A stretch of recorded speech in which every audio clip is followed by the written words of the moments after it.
A Counter-Strike skin just sold for 160 grand. The AK-47 Wild Lotus commanded an even higher price than most rare skins. See, who needs NFTs when you have AK-47 Wild Lotus skins?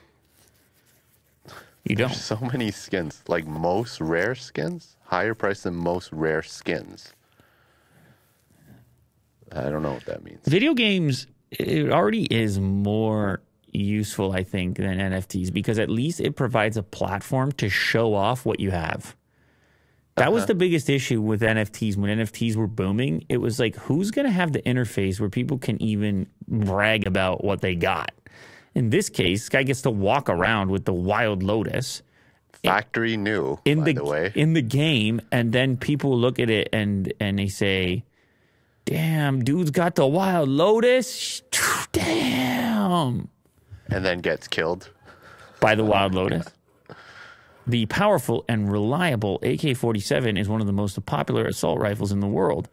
Its most deadly and short-controlled bursts of fire, a custom paint job of an orange lotus, has been hand-painted over a green base. That's the description of the AK-47 Wild Lotus. So I don't know much about this ecosystem, but my interpretation is if you are enthusiastic about the game, you play the game all the time, you're,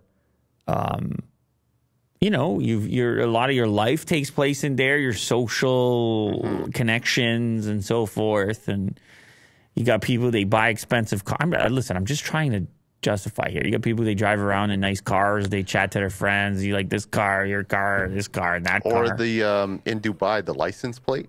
Getting like the license plate of one. Sure.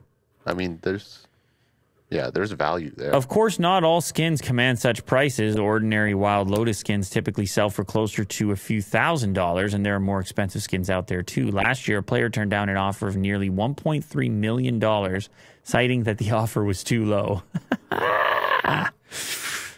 Listen, I don't know, dude. Maybe it's a good investment. Forget about real estate, Will. Get your skin game going. The ones and zeros? Yeah, get your rare skins going. So at one point, this thing just pops out of a loot box. Is that basically how it works? Yeah, I think so. Wow. And I guess it's randomized. And right away, the guy's like, "Oh, that's a Wild Lotus AK-47. That's that's over 100K. The loot box takes a whole different meaning. This baby pops out. What do you think of that color scheme, eh? All of a sudden, you play the game. Are there people who play the game just to try to hit the right loot box? Is that what's going on as well? Is that another reason to be addicted? Like, I'm going to get rich playing this as well? Yeah. I don't know. Maybe I need to know more about it. Does this really pop out randomly? Like how, if you're blessing somebody with 160 grand and you know it's going to be worth that, it's a little bit sketchy. How and when do these pop up? Is it just like a slot machine? Well, you earn the loot box, whether you buy it or play more games. I get it, but I'm guessing there's other people that earned just as many chances as this individual and didn't get it. Or maybe like there's tiers of loot boxes. Okay. Sound like a slot machine to me. Yeah. I'm just saying.